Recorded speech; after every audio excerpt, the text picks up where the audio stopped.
څنګه وکړم موږ وچه ډوډۍ ټوله کاسو کې وسته موږ بیا خورو.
لوی بخونکي څښتن تعالی په سپېڅلي نامه د القرشي خیري بنسټ د خپرونې مینوالو السلام علیکم ستړي مه شئ او وخت مو بخیر. هېوادوالو داسې یو کورنۍ ته راغلی یم چې دغه کورنۍ ګلالي کوچني ماشومان چې دي په لاره کوڅو کې پلاستیکونه راغونډوي او د کورونو نه وچې ډوډۍ راغونډوي. د دغه ګلالیو ماشومان پلار ناروغ دی او په کور کې پروت دی. هېوادوالو ورځو دغه کورنۍ ته د دوی د ژوند په اړه دوی سره خبرې کوو.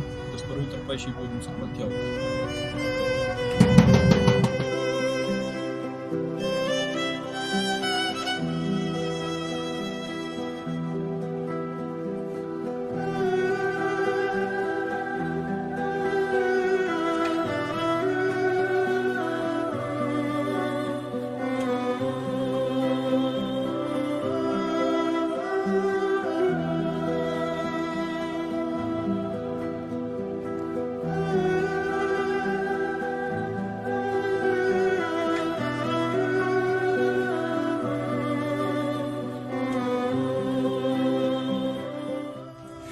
ستړي مه شئ ماما.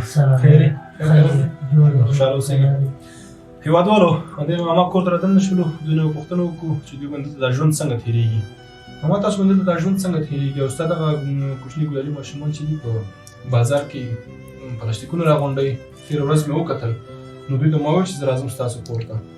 مننه وروره، خو ژوند خو ډېر خراب تېرېږي او تکلیفونه لرم. مریض یم خپله. دغه بچیان مې د ډېر مجبوریت نه ځي هلته یو لرګي او یو پلاستیکو شی نه راغونډوي. ژوند هم ډېر خراب دی او ډېر په بد حالت یم. خپله مریض هم نشم کولی چې کار وکړم، خو دې بچیانو ته به ما رزق او هغه د نفقې خواري کړې وي خو هم نشم کولی.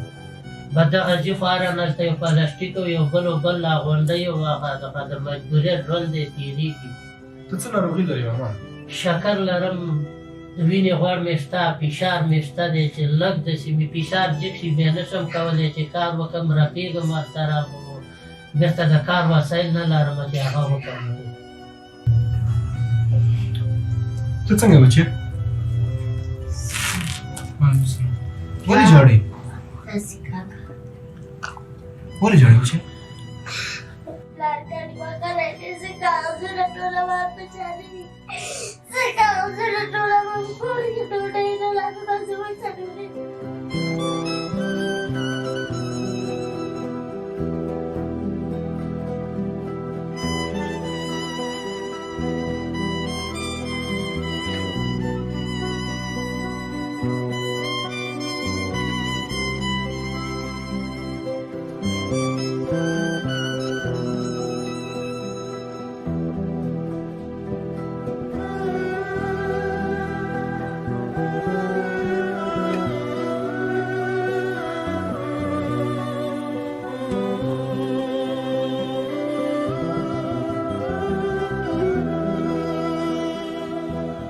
تاسو په لاره کوڅو کې څه شی راغونډوئ؟ موږ ډوډۍ جمع کوو، کاغذونه ټولوو. دا ډوډۍ موږ کاسو کې اوبو کې موږ دا خورو. زما پلار مریض ده. څنګه وشي کار مې پلار نشي کولی. څنګه موږ وکړو؟ زه کاغذونه جمع کوم، وچه ډوډۍ جمع کوم. څوک دی شته موږ هغه خورو. موږ ډوډۍ نه لرو. موږ سره مریض ده څنګه وکړم موږ وچه ډوډۍ ټوله موږ کاسو کې نشته موږ بیا خلک خورو وچه ډوډۍ کومه ده بچیه ستاسو چې تاسو راغونډه کړې راواخله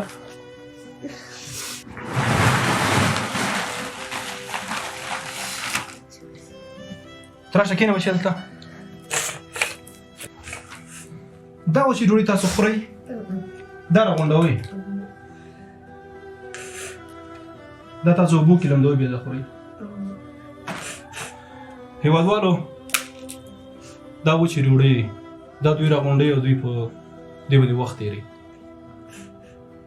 زموږ ستاسو ضمیرونه ولې مړه دي چې زموږ ستاسو په شاوخوا ګاونډ کې داسې ناچاره خلک شته دی دوی وچې ډوډۍ پسې سترګې وځي دوی په لارو کوڅو کې د یو کور او بل کور وچې ډوډۍ راغونډوي دا وچې ډوډۍ موږ تاسو نه خورو والله کې وخورو دا موږ تاسو غورځو یو کونج کې اچو دا دوی خوري موږ تاسو کې ولې دا احساس نشته چې موږ تاسو شاوخوا ګاونډ کې چې کوم غریبي کونډه یتیمي د هغوی دروازه ټک ټک کو ورشو هغوی ته یو څه ورکړو چې ته خفه کېږه مخه زموږ ولې رول لري انشاءالله ته هېڅ خفګان نه کوې زه دې مخه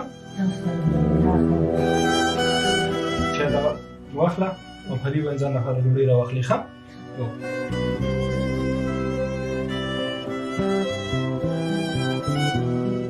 هېوادوالو دغې خورکۍ فریاد جړه خو تاسو واورېدله راځئ چې دې غریبو ناچارو لاسنیوی وکړو بېوزله کورنۍ ده دا ماما به چاته لاس ونیسي مشران بچي نه لري چې دوی ته ګټه وټه وکړي دغې بچي چې تاسو ته ښکاري دا یې مشر زوی دی هېوادوالو دا غریب به څه شی وکړي بچه ته څه شی کوې کار دغه کوچنی ماشوم وایي چې زه پلاستیکونه خرڅوم دا چې به د ورځې څونه پلاستیکونه خرڅ کړي هغه چې هلته راوړي کور ته هغه دوی خپله نفقه وخوري که پلار ته کوي درمل راوړي د پلار درملنه پرې وکړي د دې خورکۍ دغه څادر وګورئ په دې حالت دی د دې خورکۍ فریاد خو تاسو وکړ اوس هم لګیا دی غټې غټې اوښکې تویي ډاکټر صاحب صدیق په تاسو غږ کوم ستاسو په کاري ټیم غږ کوم راځئ چې دغسې غریبو دپاره د کار زمینه برابره کړو ډېره ناچاره ډېره بېوزله کورنۍ ده په ټولو هېوادوالو غږ کوم چې راځئ داسې ناچاره کورنۍ لاسنیوی وکړو دوی دپاره کار زمینه برابره کړو که نور څه نه وي دغې ښکلې او ګلالۍ ماشومې اوښکو ته خو وګورئ څونه ښایسته ګلالي ماشومان دي افسوس زموږ او ستاسو پر حال باندې چې موږ او ستاسو ګېډې مړې دي خو موږ سره د غریب غم نشته ځکه زه موړ یم زه یم چې زما کار کېږي زه غریب څه کومه هېوادوالو یو ورځ نه یو ورځ مرو ځکه چې موږ او تاسو دغه مال دولت جایداد سرمایه ځان سره قبر ته نشو وړلی دا هر څه رانه پاتې کېدونکي دي راځه چې هغه دنیا لپاره کار وکړو دا به د نن ورځې خپرونه تر بلې خپرونه چې زه عبدالبصیر پښتون ستاسو درنو چوپړ کې حاضرېږم تاسو په لوی بخښونکي څښتن تعالی سپارم ښه وخت د الله په امان